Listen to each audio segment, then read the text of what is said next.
Tonight, police in the Twin Cities of Texarkana, Texas Texas this morning for Texarkana,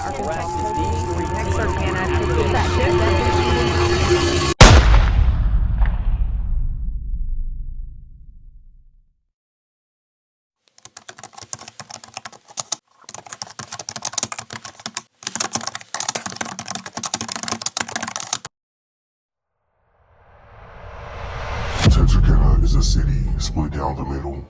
Half Texas, half Arkansas, divided by a state line, but united by one thing. Everybody knows everybody. It's a working class town where families live close, routines matter, and mornings usually start the same way.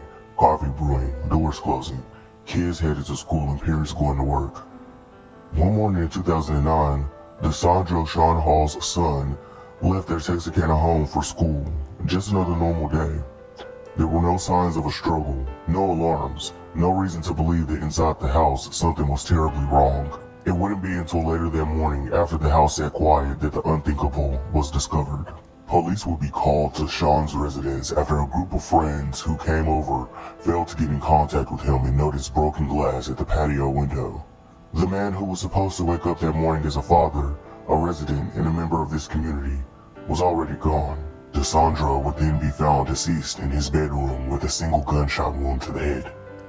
What's unusual about this case is the manner in which he was murdered. This didn't seem to be a robbery in progress, a late-night altercation spilling into the street. This was a killing that happened while the world was waking up, unnoticed, uninterrupted, and unseen. Detectives now face their biggest question: just who and why would someone walk into someone's house just to kill them? Investigators canvassed the neighborhood. They retraced Hall's final hours. They looked at personal connections, possible motives, and anyone who may have known his routine. But as hours turned into days into years, the case grew colder. In Texarkana, time moves on, but memories don't disappear. The house still stands, the street still wakes up every morning, and the question still lingers: who killed Delsondero Shawn Hall and why? Detectives believe someone has been carrying this secret for years.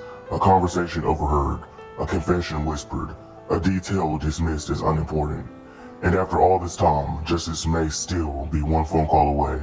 Before we dive into our own theories and speculations, we'd like you to hear a word from the detective over at Texarkana, Texas Police Department. We were able to talk to his son and have him interviewed with the Children's Advocacy Center. And they help us a lot with investigations with child victims, or in this case, witnesses that are children. They're specially trained in interviewing children.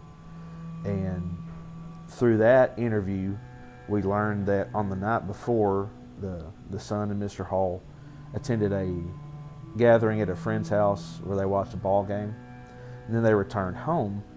When they returned home, there was a vehicle in the driveway that I don't believe either of them recognized.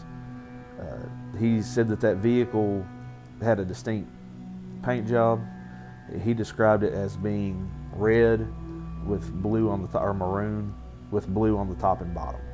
So a very, very unique paint job. And the son did not recognize the gentleman that was in the car, and neither did his father initially, based on some comments that the son said were made. But I guess that somehow got sorted out, and they all three went inside. The dad and this gentleman that I've been referring to as the stranger, just because I don't know who he is, sat and they watched a movie in the living room while the son went to bed because he had school the next day.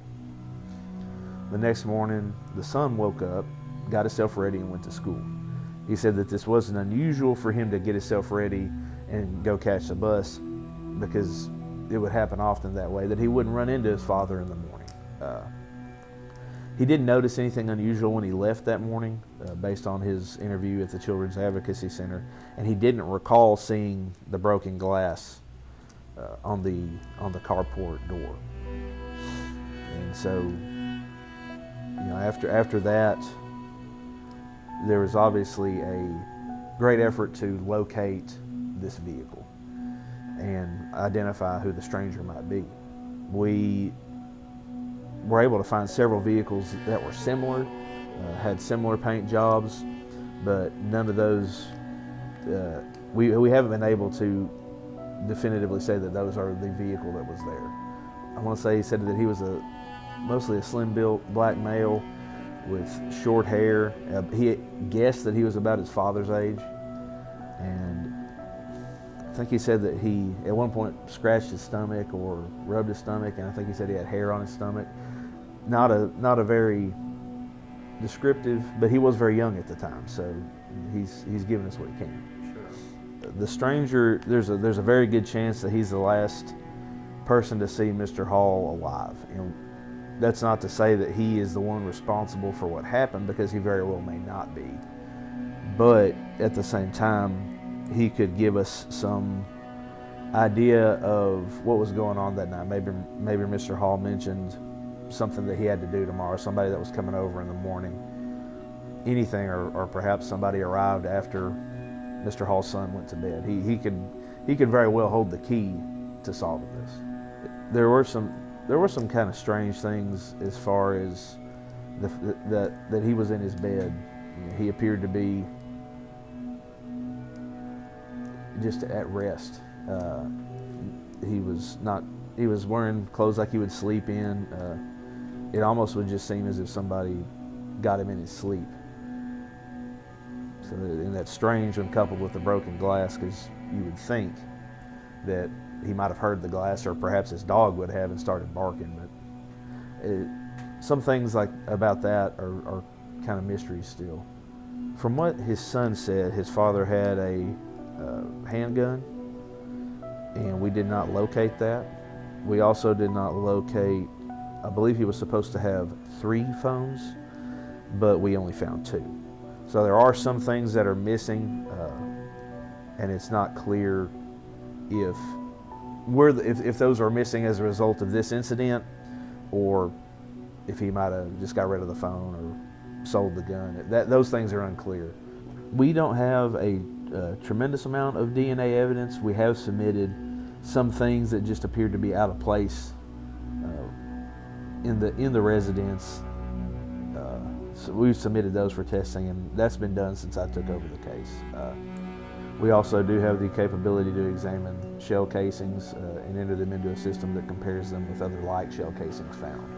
And that we've submitted that. We haven't got a result yet, but we're always hopeful. Several different people were identified as potential suspects, but through interviews and just checking alibis, none of those worked out. We weren't able to reach probable cause for any of those that were listed as potential suspects, and so no arrest has been made. So we did have some tips come forward as we were investigating that he did participate in some higher risk activity. Some tips said that he may have been involved in narcotics or marijuana sales, as well as counterfeit money, and those are high risk activities that if he was involved in could have potentially been something that led up to his death. As far as the counterfeit money goes, I don't know that that's ever been confirmed. There was a small amount of pills located in his room that they weren't in a prescription bottle. But regardless of what activity he was involved in, that doesn't negate that his life was taken from him, and it should not have been. One of the things that perplexes us the most about this case is the manner in which Shawn Hall was shot. Shawn Hall was laying on his back and visibly undisturbed, and he looked as if he was truly asleep. That begs the question, if Shawn Hall was in his bedroom asleep, could this potentially have been someone he knew, that he trusted? This didn't seem like a typical robbery or burglary gone wrong. Shawn Hall reportedly had dogs. You would think that in the morning, with windows and glasses being broken, that they would be the first signs of something going wrong, alerting him, waking him up. This, however, didn't seem to be the case. Now, while it's unclear if the dogs were roaming around or caged up inside of the house, nevertheless, dogs are very intelligent creatures, and oftentimes do not have to see a suspect in order to know that they are out of place, being that dogs have an extremely keen sense of smell. Which also leads us to our next red flag. The window to the patio door was reportedly broken. This is also strange because if glass was being broken and the dogs were potentially barking in the house, Shawn would have been alerted or should have been alerted and woken up to the sounds that were occurring in his home. One of the things that our team was unable to discover is whether the car was still present when Shawn Hall's son went to school that morning.